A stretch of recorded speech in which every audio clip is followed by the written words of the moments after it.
two, one, cue talent. Hey everybody, we're back with a talk show with DJ Gatsby, and my special guest today is, I keep calling you the celebrity photographer of Washington, D.C., Marcus Bennett. Before we went to the break, man, you were talking a little bit about some of the events that you're doing, some of the organizations that you work with.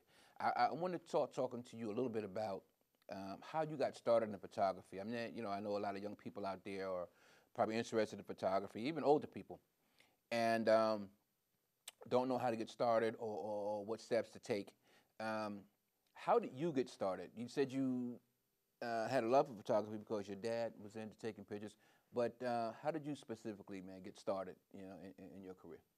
Well, I took actually, I was doing video first. I bought a video camera back in the 80s, and I got started doing a lot of weddings.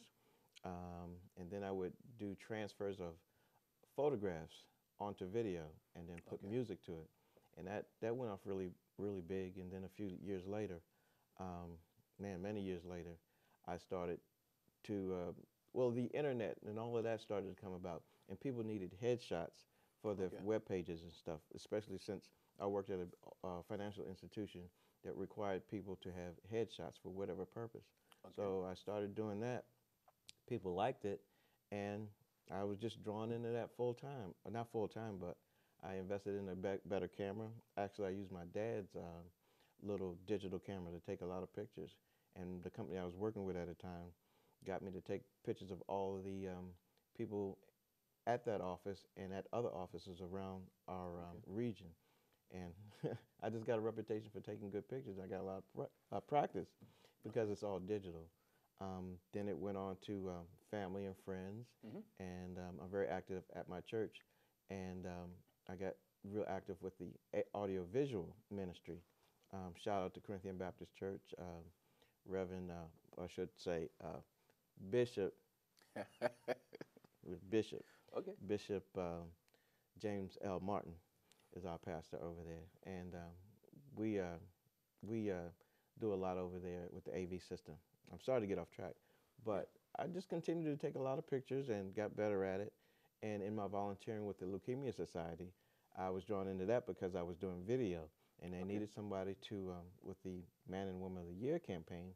We have about 7 men and 7 women who campaigned to raise the most money in, I believe, 10 weeks. So I volunteered to work with them, do the Mhm. interviews with the volunteers, interview the families and the children affected by leukemia, and put that all together into one package that they could play at their meetings and things. And it ran about 5 minutes. That gave me a great experience for putting Okay. pictures and video together and a lot of editing. So that was a great experience. And I've been volunteering with them for about 7 years. Okay. So one thing just led to another. But the past 2 years with the Leukemia Society, I decided to network more with the people who worked or who volunteered, who had other outside interests Okay. in their own social media endeavors. A lot of folks are bloggers or socialites who get around and do other parties that are benefits and otherwise. So I started networking with them, and that brought me into this broader area of meeting the celebrities and going different places. Okay. Wow, man, you've really done a lot. You're touching a lot of people's lives with what you're doing. Um, I see you got 2 cameras here in front of us. I don't know if they're in the shot, but what um, what is your camera of choice? What type of equipment do you use commonly? Sure. I'm a Canon man, so once you start buying lenses, well, early on, you Okay. use those lenses with the camera that you buy. So I had a digital Rebel at first, then I upgraded to a 40D, and I'm currently shooting with a 5D Mark III and a 5D Mark II. So this is my close-up and wide angle camera with a wide lens on it, and this is my zoom lens. It's 70 to 200, and this Wow. is the 24 to 70. But this one is my workhorse, the 24 to 70. Okay. Very interesting equipment that you have there. Yeah. Um, What kind of? I'm still trying to help the people out there who may be interested in photography. I'm an amateur photographer, and I love to take pictures everywhere I go. For somebody just starting out, an amateur photographer who wants to take good quality pictures, what camera would you recommend? You know, I mean, for somebody just starting out. I would recommend any digital point and shoot camera because you're looking through the viewfinder and you're composing the shot. So you're looking at the different elements that are in there and setting everything up in a way that looks interesting. And since our medium today is digital, you just take pictures upon pictures upon pictures. You don't have to print them out. You don't have to save them. You just have to just get better by taking more pictures. And that's the best thing about the digital today that I find. But as far as getting started, I would recommend people to volunteer with organizations, companies. People are trying to get someplace and to tell a story about whatever they're trying to promote as a product or service. Okay. That way, you're a part of something that's changing society, changing the community, doing a great thing, and also earning a reputation for a go-to person that can be willing to help. Okay. Wow, man. You know, I'm a big fan of yours and photography, and just who are some of the famous people that you've taken pictures of? I mean, I don't know, locally, or who was? I tell you what, who? Let's say, who were you most impressed with during your time as a photographer? I mean, what subject, or is there a particular person or a particular event that you took pictures at that you really enjoyed and left a lasting impression on you? Sure, that brings me back to the Leukemia Society. I think it was my second year, and it was at the grand finale, Man and Woman of the Year Gala, and the families of and the children who were affected by leukemia. The kids were on stage taking a picture, and everybody's in gowns. It was at the Mellon Auditorium in Washington, D.C. Okay. The kids were on stage receiving a gift, I believe, from, I'm sorry, I can't remember the company that were giving them a gift, because it was the little brothers and sisters of the children who had the attention because they were in the spotlight. Okay. This jewelry company gave the other kids who were part of the family a little gift. So they were proud to receive the gift. They had their little tuxes and gowns on. Oh, wow. Okay. And I took that picture, but when I turned to my left, I saw the grandmothers and aunts and uncles and the other family members with their little point and shoot cameras getting their picture. And I turned and took a picture of them taking a picture. Okay. And it just brought everything home for me because I sat and listened to their stories of how the parents had them on the lap playing with them and felt the lump behind their jaw or something like that. And then went to the doctor and found out that the kid was, diagnosed with some type of blood cancer. And to go from that story early on to this moment of celebration, and the highlight of everybody coming together and celebrating these kids being cancer free, and the participants raising all this money to help bring comfort to the people who are coming in to this dreaded disease, to get comfort and be provided the support that the Leukemia Society gave to them. Everything just hit me all at the same time, and that's one of the most impressive things that I remember.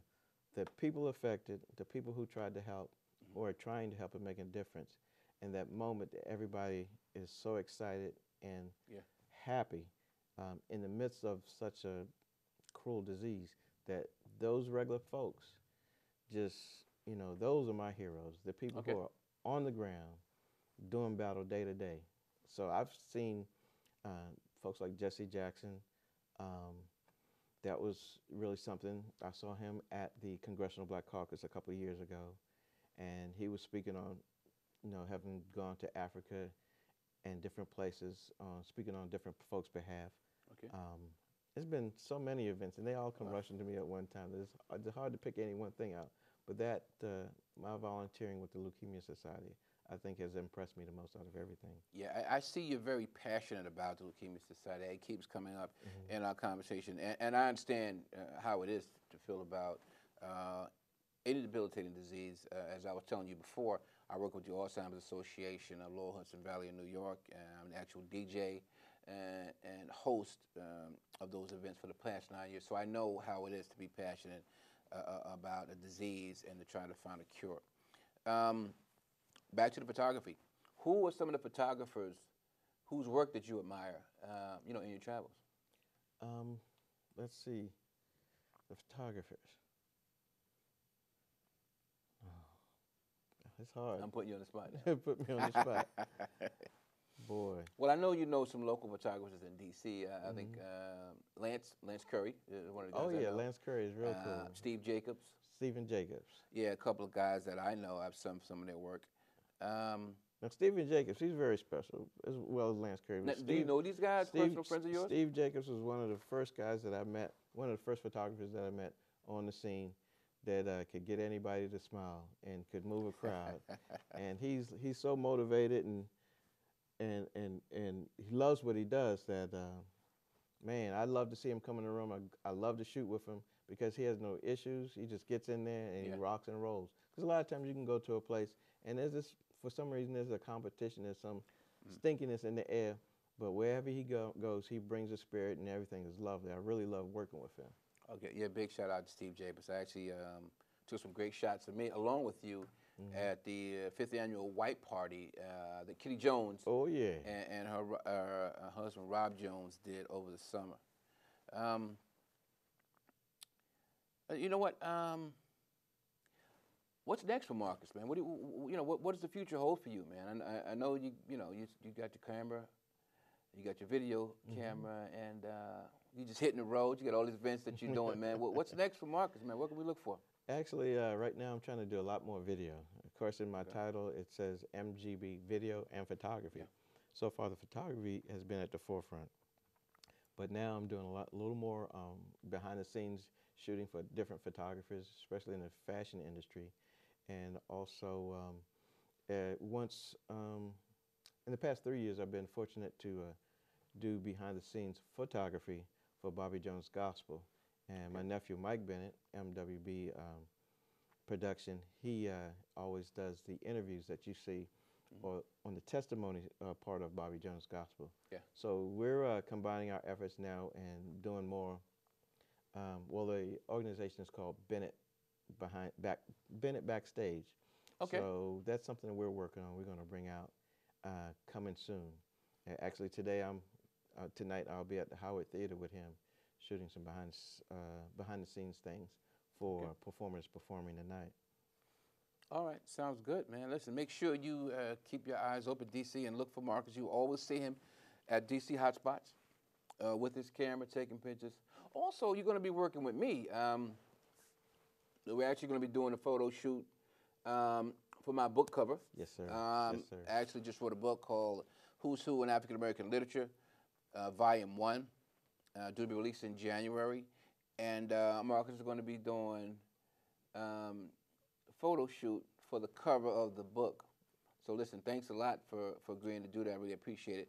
And we'll also look to work together to doing some interviews and other events in and around D.C. So, you can look for me and Marcus with the cameras and or videos covering events that are of interest to people here in Maryland and D.C. area.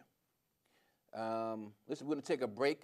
We're going to be right back in a few minutes. We're going to close up and finish up with Marcus. But stay tuned. We'll be right back in just a second.